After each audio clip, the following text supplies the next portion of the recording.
Hey everybody, John Osborne here with Basecamp Trading, and this is the free video of the day.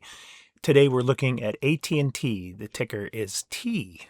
So we're watching as on Friday we saw what happened as we dropped down below this previous low. We were already moving lower with the 8 EMA dropping. We had a bear flag on a micro uptrend here, or maybe not so much a micro uptrend, just a trend line. But we triggered the bear flag and we gapped down to this bar here. Well, we tried to open here, and that could have been a reversal opportunity if we broke the high. We ended up having a significant move lower, closed right at the previous low here, and that pushed us down to, on Friday, to open lower. We opened at the 200 EMA and came down as low as the 100 SMA and then closed back up pretty close to 200 EMA. And this is a reversal doji, so we'd normally be looking for a trigger, and the reversal doji, it's kind of a reversal spinning top, a little bit fat for a doji. But if we had broken the high here today, then we would have been interested in going back up again. But today, let me move forward here, we did not break the high. We ended up breaking the low, and that was a very bearish signal. You can see how far we moved here.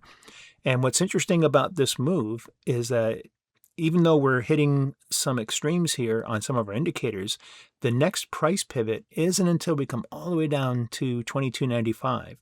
Now, there's an opportunity for a gap fill here, maybe a little bit in here, but I think the real first support level here is down to 22.95.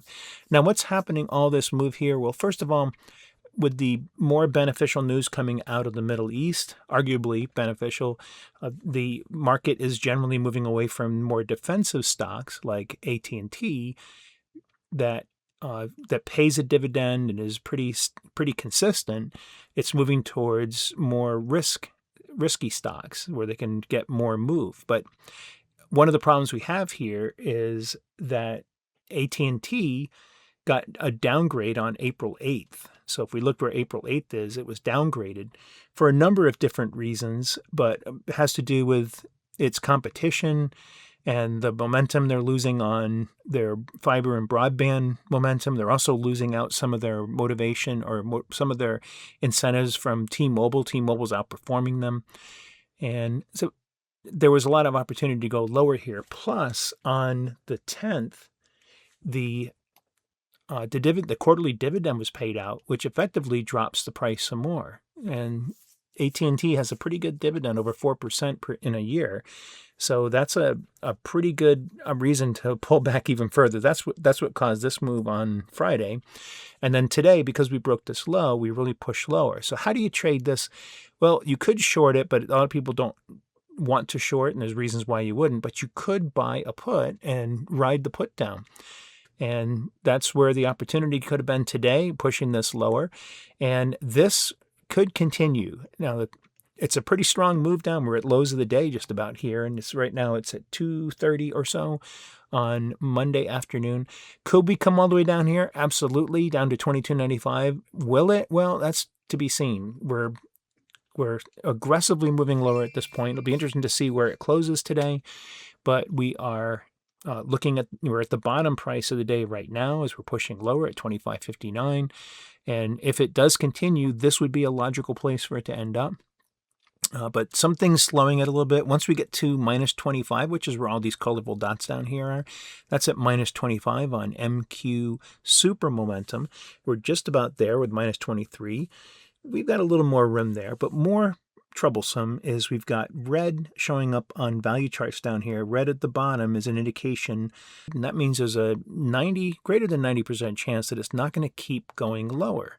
But sometimes it does. It just keeps going. Like over here, you can see that we got the signal that it was restricted because of value charts, but because there was such a strong move, it pushed higher anyways, and that could be happening here. So there's an opportunity here to watch to see if it goes lower. If you're not in it already, I wouldn't suggest that you run and jump in. You'd be chasing it. The better entry would have been at the open this morning, or at least as we broke through the previous low. So this is more educational in that we can use this to analyze how things are going, and also to know that a stock that gets downgraded and pays out a dividend, that's a double whammy as well as the cyclical move of stocks moving away from defensive, money's moving out of defensive stock areas, and we have a clear landing spot that's pretty far away. So there's a recipe for it to continue to move lower. We'll see. We'll see if it does. But it's worth watching, even if you're not trading it, just to learn from it. And again, expect to see it either pause here because we've hit our indicator extremes, but if it doesn't pause, then 22.95 could be our next support. And keep in mind that even if we do pause, we're going to watch it closely. It might be that we pause, let the indicators rest for a little bit, and then we move our way back down there anyway. So it'll be interesting to see where this goes. The other possibility is that it turns around. Maybe after a little bit of consolidation, it comes back up and retests 26.73, and then we'll see where it goes from there. But for now, I'm looking for it to go a little bit lower, or at least sideways to down. If you like this kind of analysis, go ahead and join us. It's $7 for 30 days. You can join as a Platinum Club member or Income or Momentum Club member, and you'll have access to Trading Room and be able to learn more great things about how to look at stocks and look for opportunities in the markets.